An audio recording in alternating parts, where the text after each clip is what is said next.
আজকে তোমাদের সাথে শেয়ার করলাম শাহী পনিরের রেসিপি।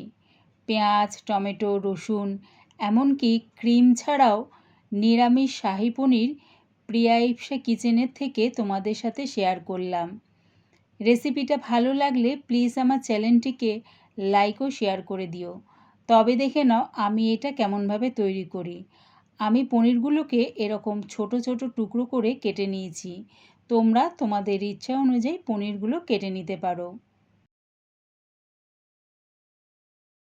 একটা বাটির মধ্যে গরম জল নিয়ে নিয়েছি। তার মধ্যে দিয়ে দিলাম সামান্য একটু হলুদ গুঁড়ো, লঙ্কার গুঁড়ো আর দিলাম স্বাদ অনুযায়ী নুন। সব কিছু জলের সাথে ভালো করে মিশিয়ে নিয়ে এটা পাশে রেখে দিলাম। পনিরটা ভাজার জন্যে আমি খানিকটা রিফাইন তেল দিয়ে দিয়েছি। তেলটা যখন ভালো মতন গরম হয়ে যাবে তখন পনিরগুলো দিয়ে হালকা লাল করে ভেজে নেব। গ্যাসটাকে কিন্তু হাই ফ্লেমে রেখেই পনিরগুলো ভেজো। দেখো পনিরগুলো হালকা লাল করে ভাজা হয়ে গেছে। এবার এগুলো নামিয়ে নেব। আর যে জলটা বানিয়ে রেখেছিলাম সেটা একবার নাড়িয়ে নিলাম। তারপরে হালকা লাল করে ভাজা পনিরগুলো দিয়ে দিলাম। এই রকমভাবে যদি পনিরগুলো গরম জলের মধ্যে দিয়ে রাখো তাহলে দেখবে পনিরগুলো নরম থাকবে। মিক্সির জারে দিয়ে দিলাম 1 চামচ পোস্ত, 1 চামচ চালমগজ, 1 মুঠ কাজু, দিলাম ছোট ছোট 3 টুকরো পনির। যেহেতু আমরা এর মধ্যে কোনো রকম ক্রিম ব্যবহার করব না, এরকম পনির দিয়ে যদি পেস্টটা তৈরি হয় দেখবে একটা ক্রিমিনেস আসবে। দিলাম 1 ইঞ্চি আদার টুকরো। আর পেঁয়াজ যেহেতু দিচ্ছি না, পেঁয়াজের মিষ্টতা আনার জন্যে দিলাম একটা ছোট সাইজের ক্যাপসিকামের অর্ধেকটা। সব কিছু আগে শুকনো অবস্থায় ঘুরিয়ে নিলাম।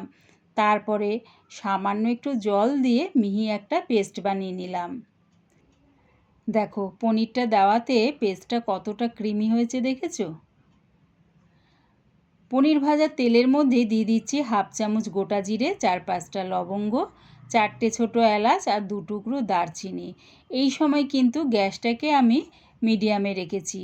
যখন দেখবে ফোড়নটার থেকে সুন্দর একটা গন্ধ বেরোচ্ছে তখন দিয়ে দিলাম পেস্টটা দেওয়ার সময় কিন্তু গ্যাসটাকে একদম লোতে করে দিও, তা না হলে কিন্তু চারিদিকে ছিটকাবে। পেস্টটা একটু কষিয়ে নিয়ে মিক্সির মধ্যে সামান্য একটু জল দিয়ে সেই মিক্সির বাটি ধোয়া জলটা দিয়ে দিলাম। জলটা দিয়ে মশলাটা বেশ কষিয়ে নিলাম। আর দেখো তেলটাও বেশ একটু ভেসে উঠেছে। দিয়ে দিলাম 1/2 চামচ হলুদ গুঁড়ো, 1/2 চামচ লঙ্কার গুঁড়ো আর 1 চামচ ধনের গুঁড়ো। সব কিছু দিয়ে আবারও মশলাটাকে কষিয়ে নেব।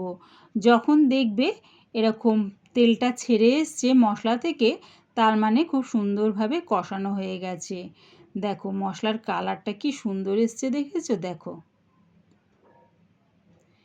এবারে এর মধ্যে দিয়ে দিলাম 3 চামচের মতন ফ্যাটানো টক দই।